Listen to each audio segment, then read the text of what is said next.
This genius girl named Catherine grew up with an exceptionally high IQ. At the age of just 10 years, she was able to solve the most difficult math problem in elementary school that left even seasoned mathematicians speechless, and teach students from high school. You can tell by the expressions on their faces that they couldn't understand the knowledge she taught. Her brilliance earned her an unprecedented scholarship to skip grades and join the best junior high school for black students. At the time, America was deeply segregated. Schools, hospitals, and even wash basins were divided by race. Despite this, Catherine's teacher and principal believed she would grow up to challenge stereotypes and prove that talent knows no color. Fast forward 35 years, Catherine, now an adult, works at NASA alongside her friends Dorothy and Mary.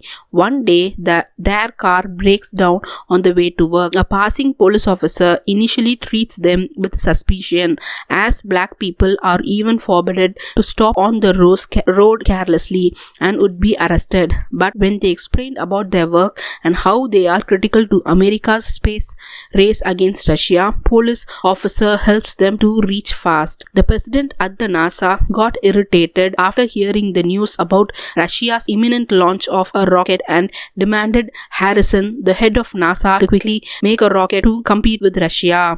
A white colleague from the space program team pays a surprise visit to the basement where Catherine is working. They are in urgent need of math genius over there.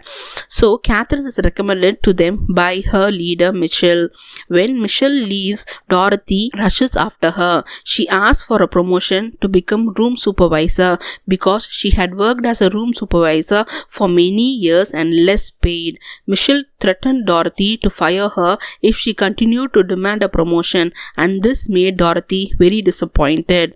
On the other hand, Mary's supervisor in the rocket assembly division was amazed when Mary explains in detail about the source of the problem when he was confused why his rocket always fails to withstand the heat of the Earth's atmosphere, and promised to promote her as rocket assembly technician. Her boss didn't care about Mary's gender or skin color and only needed experts to win the competition against Russia. The next day, Catherine comes to new place with her dreams to start her new job, but she is treated like a cleaner by her colleagues. That is the inherent thought of whites about the blacks. They think black can only do these menial jobs. She was given only jobs to examine and calculate all the result done by her colleagues. The chief engineer Paul dislikes Catherine even more. While working, Catherine becomes fidgeting and asks her colleague where the ladies' room is, but the answer she gets is, "Sorry, I have no idea where the bathroom is." Catherine has to go out to find a colored bathroom. Finally, she has to go through the whole building and return to the West Campus where she had worked before to relieve herself. But even when she is in the bathroom, she can't slack off and must continue her accounting work. After relieving herself, she doesn't have time to catch her breath because she has to run back to the office immediately. But even if she runs with all her might, it will take nearly an hour each time. After working overtime for a few hours, she takes the data to her boss, but the boss directly throws it into the trash can because the aerospace data changes every second. A slight delay will invalidate the original data. After walking out of the boss's office, she leans against the wall sadly. She has tried her best, but it doesn't turn out well. After office hours, she has to take care of her 3 daughters since her husband and father died. Her mother looks after the children at home. One morning after worship, Dorothy and Mary tries to match Catherine with a soldier named Jim. Even though Catherine refused, but she was left alone on a walk. Jim said he did not expect NASA to accept black female employees. That sentence offended Catherine, and she replied NASA accepted her was because she was the first black student to receive a scholarship to the best white university in Virginia, and left. The next day at work, she looks at the papers in her hand and casually picks up a cup of coffee. But when she turns around, she finds that all men in the office are looking at her in a strange way. The next day, a new coffee pot appears next to the coffee machine with a sticker on it saying colored. Of course, there is no coffee in it. After all, who is willing to serve a black people? A pile of paper is thrown onto the table, but Catherine notices that the important data on the paper are struck by black lines. Her white colleague doesn't forget to use this opportunity to tease her. You are not qualified to read those data. But Catherine doesn't give up. Through the light, she can vaguely see the data. Just with the simple glance, she sees the reason why the rocket failed many times. So she goes to the blackboard and begins to calculate directly. But at this time, she cannot hold her pee any longer. Just then, the white colleagues who teased her sees the calculation result on the blackboard. Then everyone gathers around, looking those calculations. Shocked look on their faces. That is exactly the result they have been unable to work out for an entire year. After returning from bathroom, Catherine is called into her boss's office. The data are all confidential. As a black person, she cannot have the access to them. Facing the doubt of her boss, Catherine has to say that she saw the data through the light. The boss doesn't get angry when he finds out, orders Paul not to blacken Catherine's data in the future, and from now on she had to provide as much data as possible to complete the project quickly. When Catherine and her friends were resting, Mitchell informed that Mary's application will be rejected as she did not meet the requirement as a graduate from a white university. One night, Dorothy threw a party at her house. There, Catherine met Jim again. He apologized for his words at the first meeting and invites her to a romantic dance. Jim's sincerity made her melt, but in the middle of the dance, they suddenly heard radio news that reported Russia has successfully launched a rocket and managed to explore the planet. Early in the morning, at the office, Harrison announced that from this moment, everyone would have to work overtime until the rocket they built could fly into space successfully. But days later, even though everyone has been working overtime continuously, rocket tests still fails. On the next day, NASA bought a sophisticated machine to calculate the coordinates of a point formula automatically, but unfortunately, no one knew to operate it. At night, Dorothy sneaks into NASA's computing room to learn how to operate the new machine. By mastering it, she ensures her team's survival amidst automation fears. Meanwhile, Mary takes her fight to court, arguing for the right to attend a white university. She informed her boss that she didn't want to give up on becoming the rocket engineer. One rainy afternoon, soaked to the bone, Catherine returns to the office only to be reprimanded by her boss for being absent.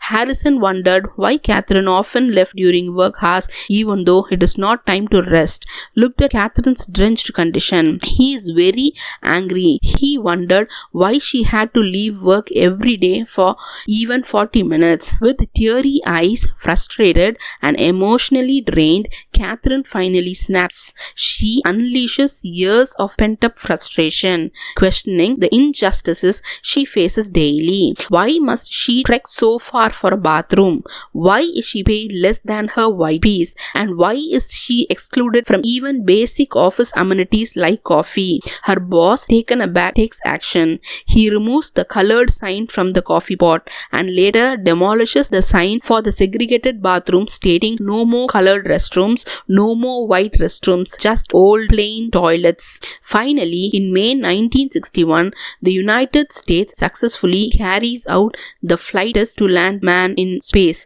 Next step is to send astronauts into space. In order to acquire real-time data to send astronauts to outer space, Catherine applies to Paul to attend the high-level brief meeting at the Pentagon, but is repeatedly rejected by him, mentioning she is not qualified enough and no woman has attended the meeting at the Pentagon ever. This time, she applied directly to her boss. After thinking for a while, the boss agrees her request despite Paul's objection. Everyone in the meeting room of the Pentagon is shocked by the appearance of Catherine. The boss asks Paul what is the speed of the capsule's orbit. Paul fumbles through the document for quite a long time but cannot utter a word. Catherine replied 17,544 miles per hour at the time the rocket delivers the capsule into the low space orbit. The officer on the side asks, when can the landing site be calculated? Looking at the question eyes of those officers, the boss feels embarrassed. He can only ask Catherine for help. In front of the blackboard, Catherine's genius brain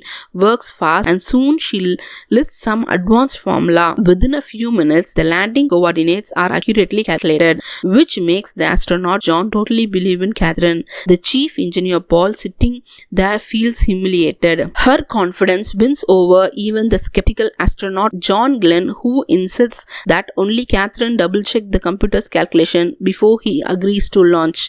But progress isn't without the setbacks. Catherine's position is eventually deemed redundant with the arrival of a cutting-edge computer. She returns to her old department disheartened but not defeated. Her contribution, however, are not forgotten. On launch day, chaos erupts when the computer's results are found to be flawed. Her boss informs John immediately, who is about to board the capsule, of the problem. John suddenly feels panicked and asks Catherine to recheck the data. If she says they are good, I am ready to go, and if she says no, I won't go. The boss hurriedly sends Paul to find Catherine. He finds her and she calculates the rocket's landing site. The coordinates finally comes out. She carries the document across 1 kilometer to her launch center. After receiving the document, the colleagues in the center shut her out of the door. Catherine lowers her head in disappointment and is about to leave. Just then, the door suddenly opens. It is her boss. He calls Catherine, gives her the ID card and invites her to witness the launch of the rocket herself. In the launch center, looking at everything before her, Catherine feels very excited. The landing site is calculated by her. She is confident that her calculation have no problem. Her results even have more decimal points than what the computer calculated. It is after receiving Catherine's number that the astronaut can board the capsules peacefully. The rocket is successfully launched into the space. Fortunately, there is no danger and the landing site is exactly where Catherine has calculated it to be. When everyone is cheering, Catherine decides to leave. The boss notices and calls her. Catherine is left to continue her work in the space department, where she becomes a representative of the black population. Catherine's courage inspires changes within NASA. Her colleagues, once dismissive, now respects her. Dorothy became NASA's first African American director and Mary becomes the first black female aerospace engineer. Catherine herself continues to contribute to groundbreaking projects including the Apollo moon landing. Paul, who was always targeting her, also changes his view towards her. He even pours coffee for Catherine. This is the end of the movie. This is more than a story of science. It's a testament to resilience, intelligence, and the indomitable human spirit. Katherine Johnson's journey reminds us all that barrier can be broken not through anger but through perseverance, talent, and unshakable determination.